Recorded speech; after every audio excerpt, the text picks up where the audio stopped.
Como foi fundada a filosofia X e por que esse nome? Só uma pergunta, Gabriel. Você falaria X? Isso aí é coisa do Rio de Janeiro. Isso aí.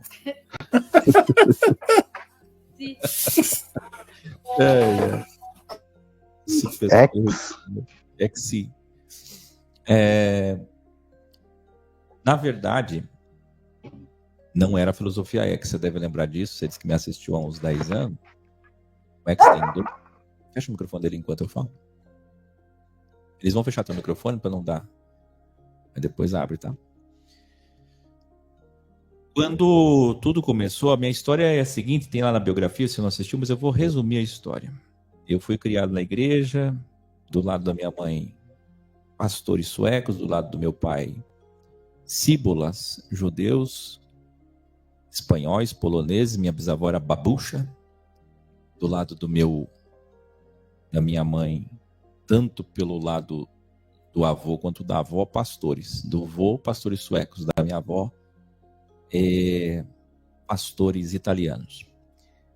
E aí, eu, desde tenra idade, sempre percebi muita coisa incongruente, incoerente, buscando sempre a coesão das coisas. Nasci assim. Eu tenho foto, esses dias eu coloquei no Instagram, mas o pessoal não deu muito valor, vou deixar para o X-Kids. Eu tenho foto de eu ensinando no quadro para alunos etéreos. Vocês sabiam disso? Alguém quer ver? Acho que não quer. Sim. Então, eu tenho foto lá pro X-Kids, para as crianças verem. Eu, com 10 anos de idade, ensinando. Com 7 anos, eu já dava aula para alunos etéreos. Coisa interessante, não? E eu amava ser professor. Sempre fui. Só que na igreja não tem professor, na igreja tem pregador. E eu segui o que me ensinaram. Só que eu fui vendo incoerências, e fui escrevendo isso, culminaram num livro chamado Eu Quero Uma Igreja. Uma no sentido de unidade, João 17, a oração de Jesus. Comecei a estudar o termo eclésia, EKK. Comecei a entender chamados para fora. Isso foi em 2007, quando eu abri um trabalho chamado Amemos. Eu dizia, o amor é o mais importante que a lei. Aí em 2010, eu estava no ministério chamado Interdenominacional, que eu queria unir as igrejas. E aí eu vi que não tinha. Estava errado. O caminho não era esse. Entendendo mais Jesus, aí em 2012, enfim, eu fundei o Eu Quero Uma Igreja. Rapidamente, chamou muita atenção de uma repórter, e aí saiu em vários jornais, aí veio um monte de gente, e o trabalho cresceu muito rapidamente nos hangouts. Dali, fiz os primeiros encontros no Rio de Janeiro, São Paulo, Rio Grande do Sul, foi crescendo. E o pessoal, ao invés de falar, eu quero uma igreja, porque daí começaram a entender errado. Toda pessoa que chegava no X naquela época, o pastor Moabel, eles chegavam e diziam, por que uma igreja se tem tantas? E como eles não entendiam o que a gente falava uma, nem colocando em letras garrafais vermelhas, uma, nem assim. Teve uma época até que eu mudei e coloquei número 1. Eu escrevia, eu quero uma igreja. E o pessoal ainda assim não entendia que era a unidade. Eu falei, quer saber? Está dando muito problema esse nome. Estão achando que é mais uma igreja. E aí vinham muito para debates. E vinham querer cantar louvor e fazer ceia. E oração, expulsar demônio. Tinha até o exorcismo nos hangouts. Uma vez expulsei demônio ao vivo aqui. Tudo isso tinha lá no começo. Só que aí o pessoal começou a... tendência cultural, social, normal, começou a encurtar as palavras e chamar de EC, que é o anagrama de Eu Quero Uma Igreja. Aí o EC ficou sem sentido. EC o quê? Aí eu falei, eu vou colocar orgânica para o pessoal entender que é original. Orgânica. E aí a gente passou a chamar isso de EC, orgânica e Sofia. Porque é a sabedoria. Sofia é a Sofia lá de Provérbios 8. Até que eu percebi de 2012 a 2017 que eu estava atraindo só crente, só místico, só igrejado. E eles me davam muito problema, porque eles iam machucados. Eu queria trabalhar com eles. Se você pegar as imagens, tem aí no Baú X, tá? Se vocês forem assistir lá no Baú X, vocês vão ver. Eu quero que vocês assistam os primeiros encontros do X. Eu tô me matando, assim, ó, tô suando, chorando. E as pessoas estão me olhando com aquela cara de fariseu misturado com saduceu. Horrível. Não confiavam em mim, eu ainda era novo, não sabiam quem eu era. Tinha muita gente contra mim. O que mais tinha era ex-pastor querendo me derrubar. Vinham, gostavam do trabalho, se aproximavam de mim, queriam copiar, queriam fazer igual, queriam levar todo mundo com eles.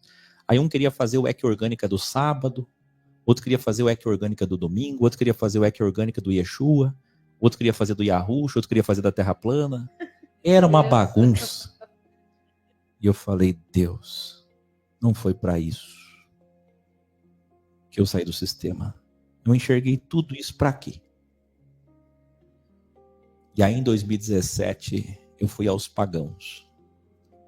Aí abri meus braços para os pagãos. E para abrir os braços para os pagãos, nada melhor do que filosofia. A mãe de todas as ciências. Filo, amor, Sofia, verbo. Jesus. A Sofia encarnada. O Espírito, a palavra. E eu comecei, então, de 2017 para cá, a trabalhar com os pagãos. E não é que deu certo. E não é que vieram aqueles que passaram por fora da igreja. Que em algum momento passaram por sinagogas ou que nunca passaram. E essas pessoas passaram a me entender e se aproximar e fizeram os legalistas que antes estavam comigo aceitá-los, coexistir com eles. Foram obrigados a andar junto. E aí nós começamos a viver o texto áureo de Romanos 14, aonde o legalista ama o anomista, o anarquista, e ambos se respeitam e sentam lado a lado. E aí começou uma revolução de entendimentos. Começamos a estudar os impérios, os outros lugares onde Deus se manifestou de outras formas para além da Bíblia, porque a Bíblia ela só começa a ser escrita por Moisés 1500 a.C., ou seja, de Adão até Moisés dá 2500 de vácuo. E esses 2500 de lacuna, a Bíblia era a consciência. Então, muito mais importante que o papel, que o papiro, que o pergaminho, é a consciência. E é essa Bíblia que eu comecei a apresentá-los. E aí todos passaram a entender. E aí, cada vez que alguém chegava com muito sal, perdia sal. Cada vez que alguém chegava com pouco sal, a gente colocava um pouquinho de sal.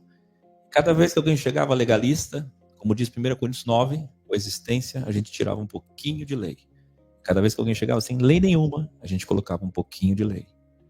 E assim a gente foi coexistindo, equilibrando as pessoas. E até hoje é assim.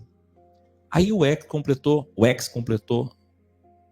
12 anos agora e começa um novo ciclo. Agora, quando é que chegou X? Aí eu fui nos originais. Quando eu comecei a traduzir a Bíblia, eu percebi que João 10, quando fala EKK, o termo eclésia,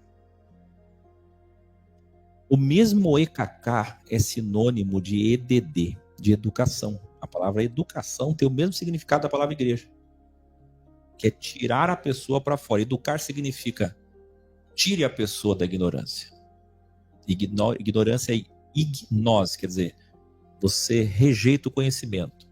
Aluno significa sem, luno, luz. Então olha que interessante. Aí, quando eu entendi que EKK de eclésia, que deu origem ao latim igreja, era na verdade uma assembleia romana, nunca foi uma sinagoga.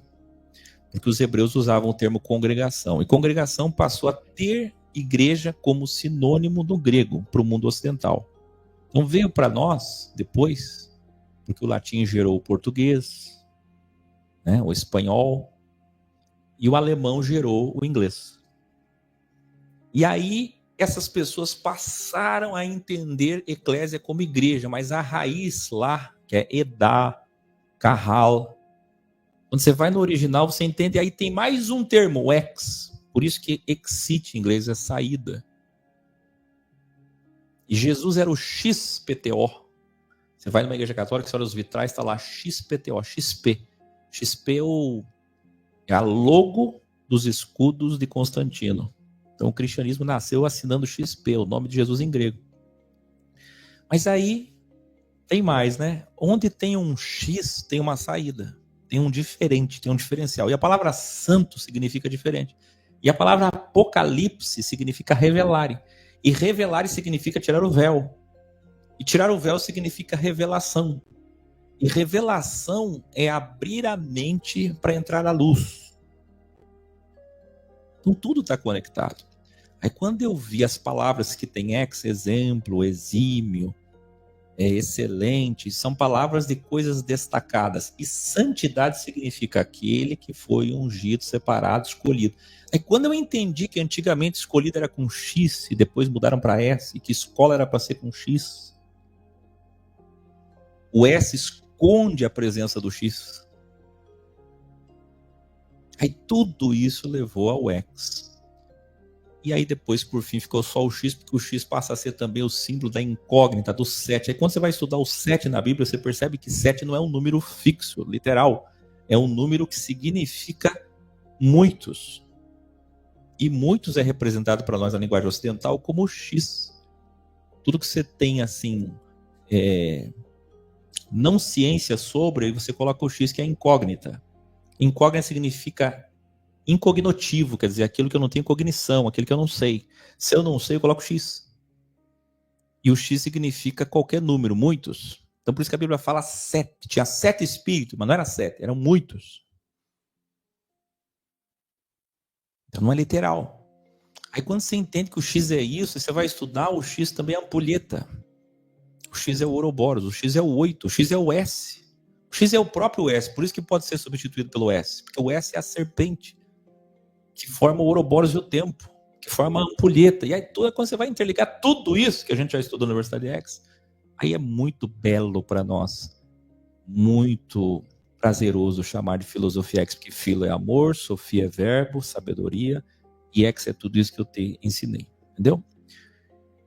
Hoje a gente está no novo ciclo e vai até 2036 agora. Esse a gente está chamando de novo ciclo e último. Por que último? Porque 2036, se não é o começo, a gente já está na metade da GT.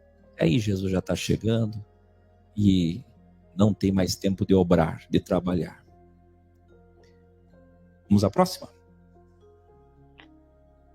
Respondido. Nenhum comentário mesmo. Achei muito belo a questão da ideia.